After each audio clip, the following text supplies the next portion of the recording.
Over the past 1 year, the Expressions podcast has had quite the journey. A journey where I've had the privilege to sit across people who've moved me. Conversation that didn't just stay in the moment, but left behind a spark, a shift, a truth. Our guests have walked wildly different paths. Artists, changemakers, chefs, writers, athletes, but they've had all one thing in common, a deep human need to express themselves. Through food, through the challenges they've faced and overcome, and the life lessons they've carried forward. So today, for our 50th episode, I invite you to journey back with me through the words, the moments, the truth that made Expressions what it is. Welcome to the celebration. Welcome to the best of the expressions.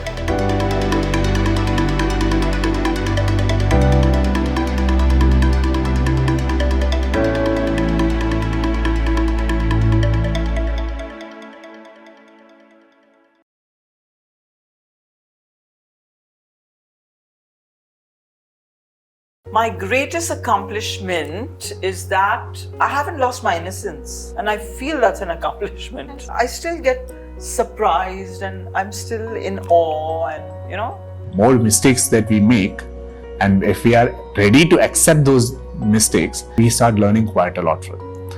But if we are making a mistake and then we are saying that okay, that is not a problem, not acceptable, then we're just creating a barrier around ourselves and We're not growing. simple that. So it's like expose yourself to everything. And the other kind of confidence is the quiet one. The one that doesn't speak much, but the actions of which That is indicate. the inner strength. And I think that's real confidence. When you're so secure within yourself, when you know that you are the best, that you can see this through. Sir, you can pay money, sir, but to get the result, there should be grace of God. I 100% believe in all those. Two things, sir. I always think about the grace of God. I will crave for that. Second one, the clarity in subject. He looks at me square in the eye and he says, before we go on the boats, we all pray to our various gods before we go on the boat. But it doesn't matter who we pray to. If somebody brings parasadam, it's shared amongst everybody. If something happens, we would also join them and pray. And he says, it doesn't matter if I'm Hindu, Muslim, Christian, whatever it is. We work together because we know we'll die together.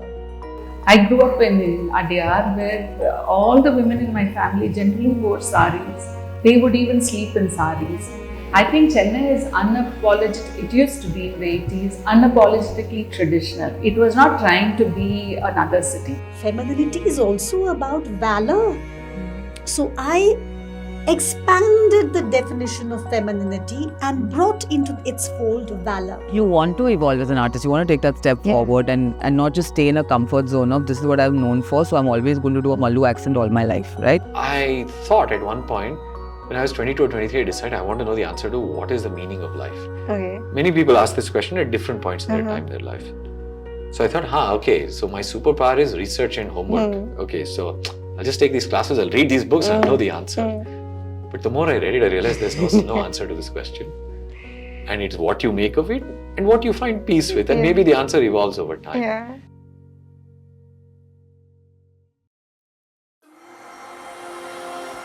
Who we are is never a fixed point. It's an evolution, a dance between holding on and letting go. Growth is never easy, but it begins the moment we honor our own pace, our own path.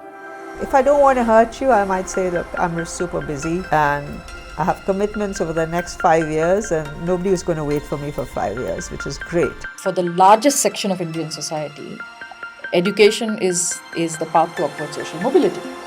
And so if you want to ensure that, in a way, your offspring get to a place where you are not, then you're going to tell them what is going to take them there. Right? And it's not necessarily good for the child, it's not necessarily good for the economy, it's not necessarily good for anything.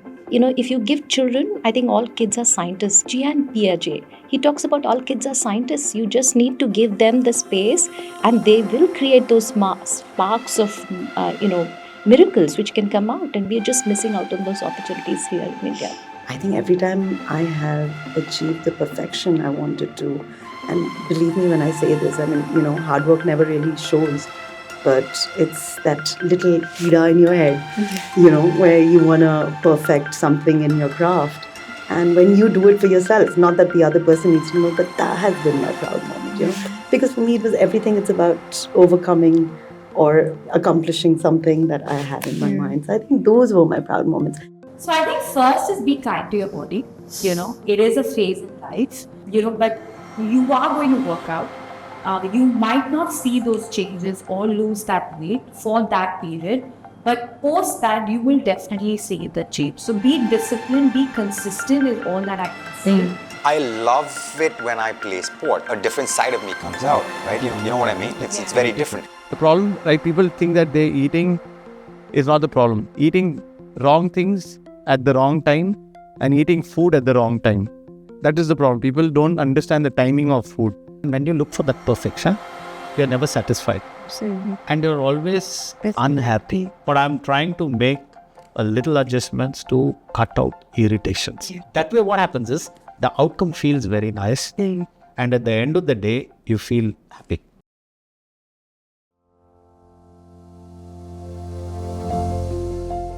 Life doesn't always ask for permission. It shows up. Sometimes as a challenge, sometimes as change. But how we respond, that's our story to write. People who haven't seen in 10 years sometimes don't recognize me because I feel like I reinvent myself, my journey, my look, my everything, I like to do that, and I enjoy all of these little avatars, and I guess that's who I am. It's a roller coaster ride. One thing that you absolutely need is resilience. The second is you need a huge amount of humility. Checking your ego at the door and starting every time to learn something new is absolutely critical. Never once really thought about quitting. I, of course, had many tough days and days where you doubt yourself and think, oh my goodness, what have I gotten myself into? So I definitely had those kinds of days, especially the first 2 weeks, which were the hardest. But I don't think at any point I thought about quitting. And one thing I think that really helped was having good reasons for why you're doing this. There's more artists than walls in people's houses or people willing to buy art. So you got to find that magic or the balance of how you want to make it sustainable. I don't think I've cracked that one as yet. So that's what I want to explore. How am I going to make this? I enjoy doing this, and I want to do this for 10, 20, 30 years. And what's my story in doing that? But I'm also someone who believes that people rise up to whatever opportunity has been given to them.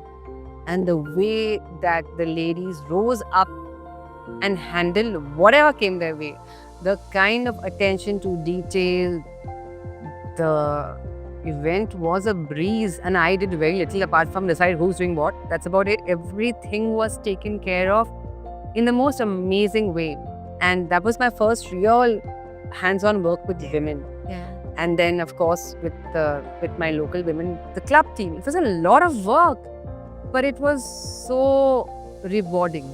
My life became richer because of these girls in it. We celebrated so much together. And in fact, when tragedy hits, which can hit you in any way, they're the first ones who show up, and they're just there, and they're just like, you don't have to say anything. They just know what you need when you need it, and not only on the field, even after.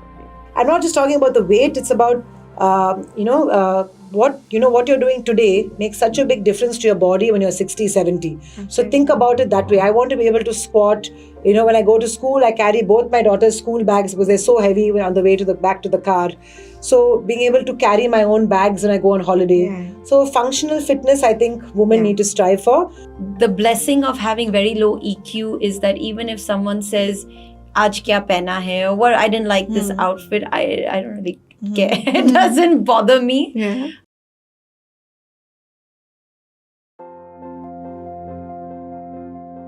And for those who dare to answer, it's not always about fame. It's about the fire that keeps burning when no one's watching. I think dance chose me, and when I go into a space and I choreograph, I might have written down movements that I'm going to do, but at that moment something happens and the choreography just gets formed then and there. It's quite magical, and every time it humbles me when that happens.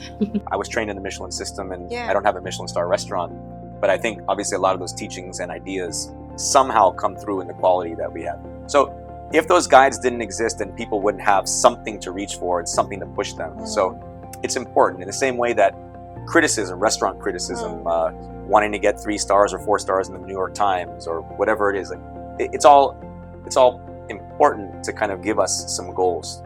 But we just have to be careful, because just because something is 1, 2, or 3 stars doesn't make it objectively better than something else. It is just, one viewpoint. And there's nothing as satisfying as helping a fellow human being. I still feel it is education, healthcare, poverty elevation, which is what gets bulk of the money. Religion, of course, gets a lot. But there are different people who are looking at passion projects which are very specific. The arts continue to get amongst the lowest spends out of philanthropy. It's currently at less than 0.75% of 1%, which I think in a civilized and in a cultured society should be about 3%. Yeah. So we are hoping it gets there, but it would take time, because people have never seen the importance of things like this. But I think they're beginning to see that now. Just take time. Don't try to drink wine as, like I say, a whiskey soda or something a bit gulp, Take time, swirl it, roll it, swallow it, and then take time to savor it. Fundamental Neha will not change for the next 1,000 years. They are there, na? We never invested anything for marketing. It's completely about word of mouth, and that's how it works. Go and experience things. I mean, not just martial arts, whatever it is, but within the confines of your awareness.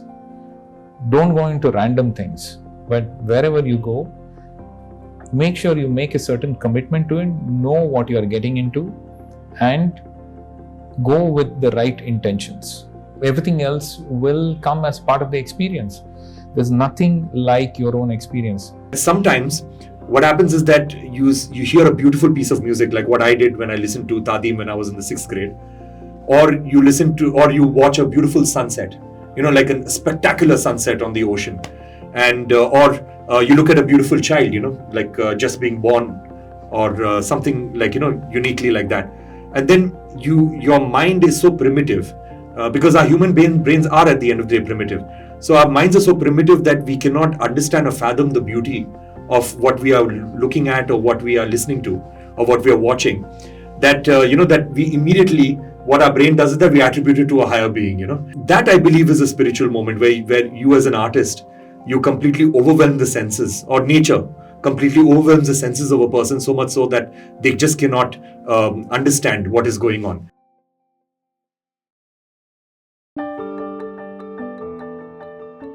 Speaking of fire, food has been at the heart of every guest story. Because more than a meal, it's the sharing of memory and culture, all wrapped in love. I would make the cookies as soon as the order came in. There were always electrical issues. I didn't risk taking the lift. My parents on the 4th floor. I would run up and down every time the delivery guy would come to give it to them.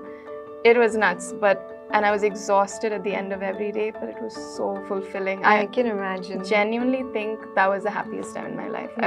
It was the most tiring, but it was also just, I was so happy with myself. I was like, okay. You just mix flour, water, yeast, salt, and you just get a beautiful loaf that can either be a beautiful loaf of bread, but that can be also like a ciabatta bread, that can be a panini bread, depending on the hydration, depending on the proportion that you use. So, it's very nice and interesting to play around things and discover, and even the panini bread that now I'm doing, as I said, the first time I baked, it was terrible. But you just learn and you improve, and you learn from the experiences and seeing all those ingredients that you combine together and see all the magics happen. Not all places you might settle well in terms of who you are as a person. Like in all my travels, not all my travels ended up being great. I had certain travels that didn't work out anything good. So yeah, you go through different things at different times, but you see beyond why you're there at that place, and that drives you to do that. Nobody's invested the way you are in your own thing. So when somebody criticizes that, you're going to react the worst. So I feel now I step away and then try to look at it as a third person who would be talking about it. Yes, then now I'm a little bit more better with handling criticism. It's the people who come back and say that your food gets better each time. Yeah. I think that's what means the most to me.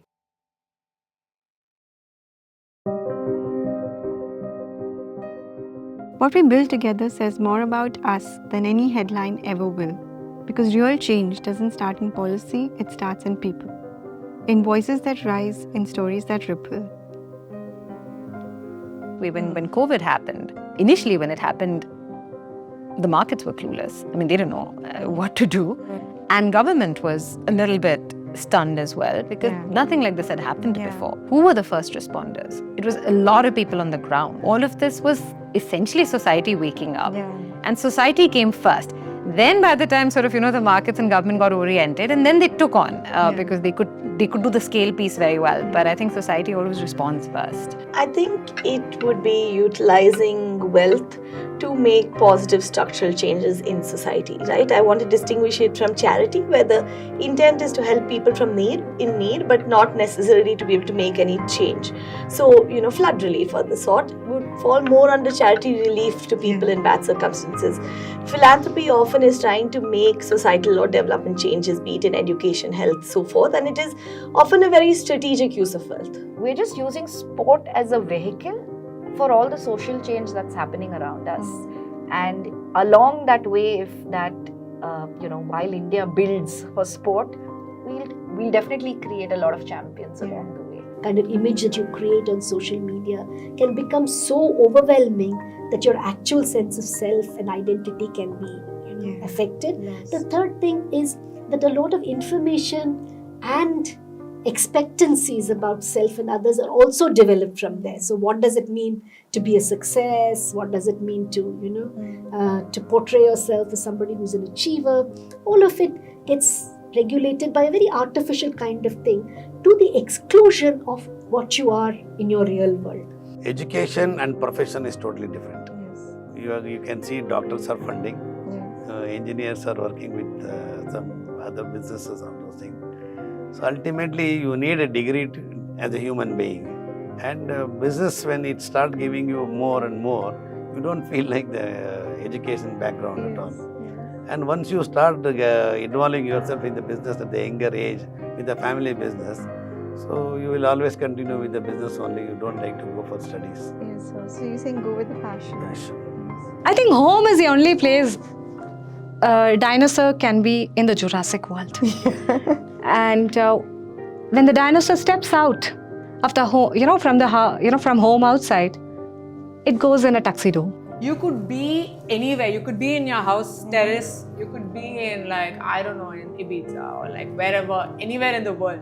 If you have people who matter, who you genuinely have a good time with, good music, you could be anywhere. It really doesn't matter. We will never take shortcuts.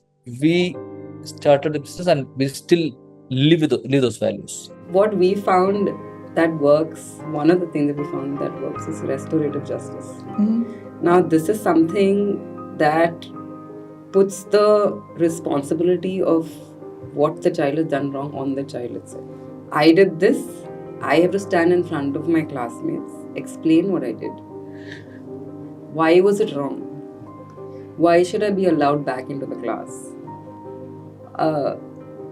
That gives the child that whole layer of, okay, I'm going to be held accountable for what I'm doing. It's not, I'm not getting spanked and beaten and, it's over. So taking responsibility in front of your peers for something that you've done wrong. Yeah.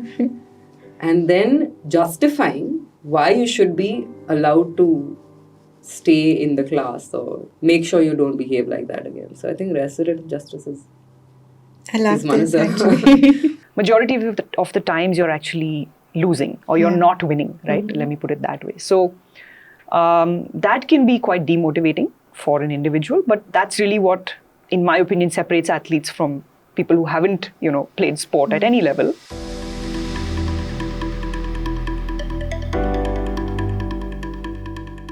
And that was our 50th episode. A look back at 50 moments and 50 voices that stirred us, stories that shaped us. To everyone who's listened, shared, messaged, and shown up, thank you for being part of this journey. Expressions was never just about conversation. It's always been about connection. And if even one moment stayed with you, sparked something in you, then this space has done what it was meant to do. Here's to the next chapter, to new voices, deeper stories, and many more expressions to come. Until then, I'm Neha, and this is the Expressions Podcast. Catch you back in the host seat on our next episode.